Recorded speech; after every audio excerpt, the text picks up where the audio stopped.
This is RTV6 News at 7, working for you.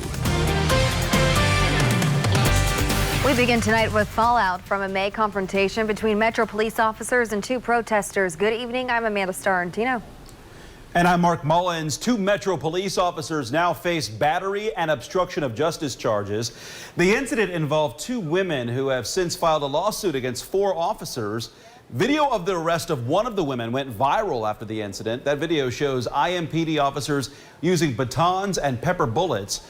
In the video, another woman is also seen being pushed to the ground by officers before she was apprehended. The incident happened May 31st at the corner of Washington Street and Pennsylvania Avenue. A grand jury found enough to indict two of the four officers. Jonathan Horlock and Nathaniel Shawwecker face official misconduct and various other charges tonight.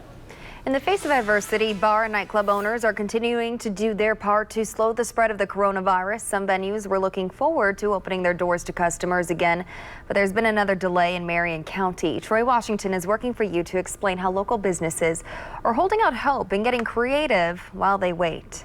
Lainey Campbell is the business manager for 317 Burger, Casbah, and Vanguard, which means she's felt the impact of the pandemic, but even still, her faith in a comeback hasn't wavered. We want this pandemic to end sooner than later, and I believe we all have to do our part to make that happen. Today was supposed to be the end of the shutdown for bars and nightclubs, but Mayor Joe Hogg said extended restrictions, this time without a reopening date. We've kind of just started to expect not to reopen, and we'll be pleasantly shocked when and if we can. For now, 317 Burger will stay at 50% capacity with their outdoor seating. They're even hiring. Campbell says the process has been rough because there's no such thing as a nightlife right now. And Casbah is a bar, while Vanguard is an event space. Right now, people just aren't booking parties, so we haven't had any inquiries for those. We've kind of pivoted and started doing these family meals once a week. She says they are trying to adjust to the new norm, but weekends are much different now. I mean, they were packed Friday, Saturday, Sunday nights. Sunday Reggae Night's been going on for, I think, 26 years. And it's done. I mean, it's done for now. Campbell says her team keeps looking for ways to get back going. You know, maybe if we sold sandwiches, could then we maybe not be considered a bar, but at the end of the day, I think one of the rules they posted yesterday was any bar that hadn't been serving food, like a full menu prior to March 20th, couldn't, try to do that now. And I get it. I mean, I think bars are risky right now, but it's also super tough because that means a lot of people are out of jobs. She says for now she's okay with waiting because she knows it's the right thing to do. Working for you in Broad Ripple, Troy Washington, RTV6. We're Open Indy effort. RTV6 is focused on helping businesses work through the challenges of the pandemic. So if you are interested in helping this business, we've got more details on the family meals offered at the Vanguard in this story at theindychannel.com. Also find out how you can get connected with opportunities with 317 Burger. And the State Health Department reports 15 more COVID-19 deaths. 2,878 Hoosiers have now died from the coronavirus. More than 76,000 Hoosiers have tested positive for the virus. More than 866,000 people have been tested in Indiana, with 8.8% testing positive. After pushing back the original start date, Wayne Township schools started the new school year today, but not all students are back in the classroom. The district has a virtual option and a hybrid model for 6th through 12th grade students. But tonight, RTV6's Nicole Griffin reports one mother is upset Ben Davis University High School does not offer the full virtual option. That mother that we're talking to tonight reached out to RTV6 because she's upset that Wayne Township schools are not offering a complete virtual option for students at Ben Davis University. She tells me both of her sons are high risk, and she's worried what will happen if she sends them back to school. We are not in a better situation than we were when they shut schools down last year. Stephanie Hagan has two sons that attend Ben Davis University High School. The early college high school students at BDU are on track to receive their associate's degree through Vincennes University. But in effort to reduce capacity in school buildings, the district is on a hybrid model with 2 days of in-person learning and 3 days of virtual learning for students 6th through 12th grade. Hagan says her oldest son is diabetic and her youngest son has asthma and a chronic cough. She doesn't understand why there isn't a full virtual option for BDU students. I don't think that it's fair at all. I mean, The principal doesn't see it as a punishment to them, but in my opinion, it is because their health says they can't be in person. They're forcing them out of that program. So to just recreate classes and to staff those up in a virtual high school is not something that is Vincennes has agreed to do. It's specific to the University High School because of the specific classes they offer towards the degree track. The district does have a full virtual option called the Achieve Virtual Education Academy. While students can earn 5 dual credits, the program is not geared toward an associate's degree, but instead the end goal is a high school diploma. The district says it has no plans to move Ben Davis University to a full virtual model. Working for you on the west side, Nicole Griffin, RTV6. The superintendent says there are only 200 kids in the 3-story building at the Ben Davis University School, which allows them to follow CDC social distancing guidelines. He believes it's one of the safest buildings in the district. He also says some students did come to schools across the district today with symptoms and had to be sent home, but no positive COVID cases have been reported. We're in a holding pattern as far as the weather's concerned. Daily temperatures mid-80s, humidity noticeable but remaining dry. 84, that's temperature in Plainfield right now. Other metro area temperatures in the low to mid-80s. Through the evening hours, the temperatures will be slow to cool. Will still be pretty warm at 10. As far as mowing the lawn, tomorrow's a good day to do that. Friday, Saturday, and Sunday becomes a little more dicey. We'll talk about that and why I'm excited about next week coming up. The 2020 election is bound to come with a lot of adjustments due to the COVID-19 era. Up next, what you can expect before and after casting your vote. This is RTV6 News at 7, working for you. We are working for you to make sure you know the ways you can vote in this year's general election. We've spent the last several weeks examining this issue. The coronavirus pandemic is changing the way many Hoosiers will vote this year. Our Cornelius Hawker has more on where things stand right now for voters and what's in the works. June 2nd, 2020 was an election day like no other in Indiana history. Coronavirus pushed the election back by a month and cut down on in-person voting places, leading to many frustrations. I thought I could just come and it would be in and out. There was no social distancing at all. Election officials across the state ran into similar issues, but voters in the state's most populated county, Marion, felt the change the most. No. Russell Hollis with the Marion County Clerk's Office says they're going to make sure things are better in November. We're doing everything that we can to help prevent those long lines. But so far, Marion County has not announced how many in-person voting places will be open for the general election. With the threat of catching coronavirus, some people may altogether decide to skip voting in person, opting to vote by mail. But as of now, Governor Holcomb isn't making the process easier like he did during the primary election with an executive order. I have a lot of confidence in not just our election commission, but county by county, 92 counties pulling off our elections. So if you want to vote by mail, you'll have to go to the Indiana's voter portal. There, you'll see the vote by mail option, which gives you instructions on how to apply for an absentee ballot. That application must be received by your county election office no later than October 22nd. Election officials, however, are recommending you do it sooner rather than later. Finally, if you need help figuring out the process to register and vote, there are groups in the community like the ACLU of Indiana working to make that process easier. I asked them why, and this was their answer. We wanted to make sure that we can educate people so that they know going into November all of their rights and are able to make their voices heard on Election Day. Working for you, Cornelius Hawker, RTV6. And you can find information on voter registration and links to get your application to vote by mail at our website at theindychannel.com. A new poll out today shows people are not confident in their police departments. The Gallup poll shows confidence in the police has dropped to its lowest point in roughly 30 years. Roughly 48% of Americans said they have high confidence in police. That's down from 53% the previous year. It also represents the lowest level of confidence in police since Gallup's first policing poll nearly 3 decades ago.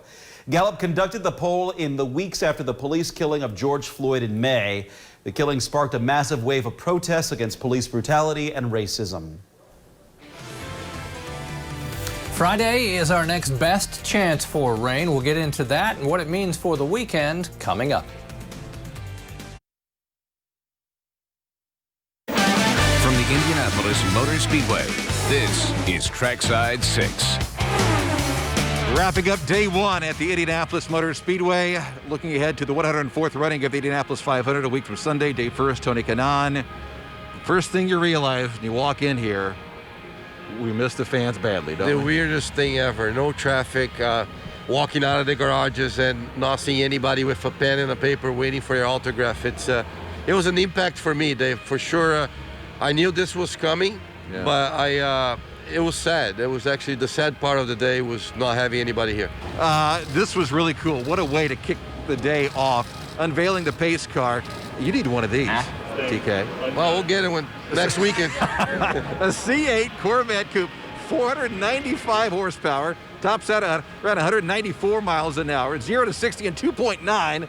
First ever mid-engine Corvette. Very cool, and this was cool as well. Parnelli Jones on his 87th birthday from California, virtually waving the green flag, the oldest living Indy 500 winner. Won it back in 1963. And Roger this is going to take a while to get used to. Roger Penske in an IMS shirt. No, actually in an IMS golf cart. It was so weird to see him like that. But it's almost like I was driving in with my golf cart and I actually crossed paths with him going the other way. And it was like, oh man, the owner's here, you know? Like before it was, oh, Roger's here, but if he owns Penske, we're gonna try to beat him. Now you're like, am I in the right place? Am I wearing the right stuff? You know, it was weird. Practice, you had a veteran session, then rookies and refreshers, and then everybody got out on the. We're talking about 2,400 laps all told, and there were some packs out there, 17, 18, 19 cars at a time. Yeah, well, we cut out, a day or so. Right. So everybody needed to start doing if you think about it, today and tomorrow would be the race runs. Friday's Fast Friday already, so you're getting ready for qualifying Saturday and then a little bit of work on Sunday, and that's it. So, and you have carb day, but a lot of people doing race stuff today, which was nice to see. James Hinchcliffe was the fastest. Remember, he doesn't have a full-time ride. He's kind of a part-timer. Looked very good out there. Neither do I. Well, another guy. Anyway, 224.5, but this is the quick 6. No tow, and Hinch is in there as well.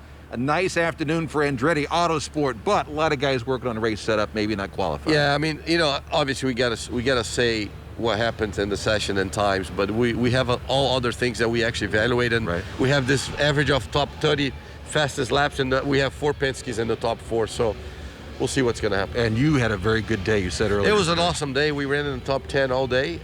The last hour we decided not to run. We had a little issue and we said, we'll put it away.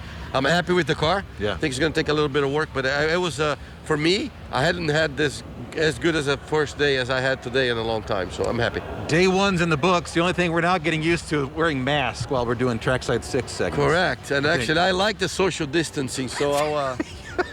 You like it a little too much. See, people can see that I'm smiling or not now. That sucks. For Tony Kanaan, I'm Dave First. Have a great night. Well, as Dave mentioned, day one was a nice day. Day two will be about the same. There's a look at the quiet first turn at the Motor Speedway. The stars and stripes kind of covering the stands, and you can see the glow of the scoring pylon there on the straightaway across from the yard of bricks. Let's look ahead for a second. We're moving beyond the weekend into early next week. The flow of air will be from the northwest. So hello, Canada. That will lower the humidity and it will drop our temperature as well. Before we get there, we still have temperatures as warm as 86 Saturday and Sunday with humidity. Then the temperatures and humidity will fall Monday into Tuesday. Tuesday's high is at 77. Beyond the 7-day forecast, below average temperatures expected across all of the Indiana. To the south, there'll be a big chunk really of the eastern third or half of the country that has below average temperatures, and it looks like we'll stay dry through that stretch as well. 80 in Peru, 85 in Terre Haute. Temperatures just slightly warmer in the western portion of the state throughout the day. 81 in Columbus, and of course we all battled cloud cover. Metro area temperatures 82 in Martinsville, lots of 81. Zionsville over to Fishers and in Hancock County as well. Temperatures tonight will be a little warmer. It'll take a while to cool off. If you join us at 11 o'clock tonight, temperatures will still be well into the 70s. Should be lower 60s to the north and east and mid 60s to upper 60s south and west. If we see any patchy fog, it'll be just that, patchy fog. During the day tomorrow, more of the same. Temperature of about 85 with a mixture of clouds and sunshine. That wind will be out of the east at about 10 miles per hour. Show you the timing of a chance for some showers. Southwest portions of the state probably after 4. There you begin to see just east of Vincennes, southwest of Bedford, southwest of Sullivan, chance for an isolated shower or thunderstorm. Rest of it should be dry with those temperatures about average for this time of year. As you look at Friday, more of the same. Humidity's up, temperature still in the mid-80s. A better chance for rain, though, on a line from, say, Bloomington to around Peru southeast. That's the best chance for any shower and thunderstorm activity. We'll hold on to the chance for thunderstorms into and through the weekend, but those are thunderstorms with a purpose. They will cool us off. Temperatures falling into the 50s for overnight lows early next week and staying there for a while, and highs as cool as 77 on Tuesday. Well, hopefully you have a great evening. We'll be right back with more news right after this.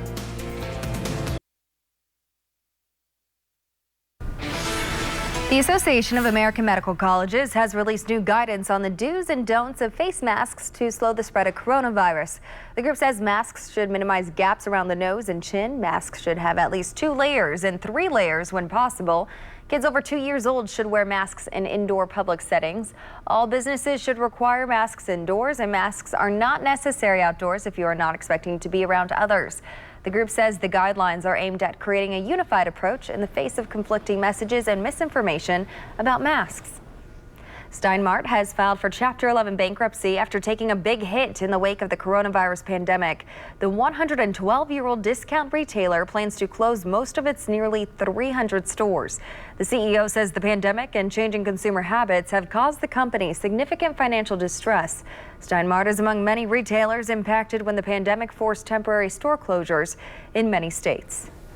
Some welcome news for shoppers. Grocery store prices overall are going down. The government says meat prices in particular finally fell after soaring in May and June. For example, uncooked beef roasts and steaks got 8.7% cheaper from June to July. And beef and veal prices went down 8.2%. There is a notable exception here, though. The price of hot dogs, which have been in high demand, jumped, perhaps in part because of the 4th of July holiday. In the spring, major meat processors closed their plants because workers got sick with coronavirus, or they slowed operations for new safety practices. Production slowed and prices soared. Microsoft says its first Android phone will be released in September. The Surface Duo will cost $1,399. It's the first Android phone from Microsoft after it slowly stopped supporting its Windows phones. Its 2 5.6-inch displays combine into a tablet display when unfolded. It has a single camera that records 4K video. Microsoft is promoting it as a productivity device. Pre-orders are available now at Best Buy, Microsoft's online store, and at AT&T. A California-based company has unveiled an electric supercar. Hyperion's XP1 is powered by compressed hydrogen and will be able to go 1,000 miles on a single tank. The company says the car has much longer range than a battery-powered electric car because compressed hydrogen has more power per liter than a battery. And the all-wheel drive car can also go from 0 to 60 miles an hour in a little over 2 seconds. The first production cars are expected to be delivered to customers by the end of next year. The very last blockbuster video on Earth wants to party like it's 1999. This location in Bend, Oregon is reportedly the last operating Blockbuster in the world. And now they're offering overnight stays through Airbnb and music like this. For the classic cost of a movie rental, just $4 a night, people get an overnight stay like back in the day there. There's a pull-out couch bed, a big box TV, VCR movies, and junk food. Let's go. Okay, dry tomorrow. Temperatures, they'll be around 80 already by midday.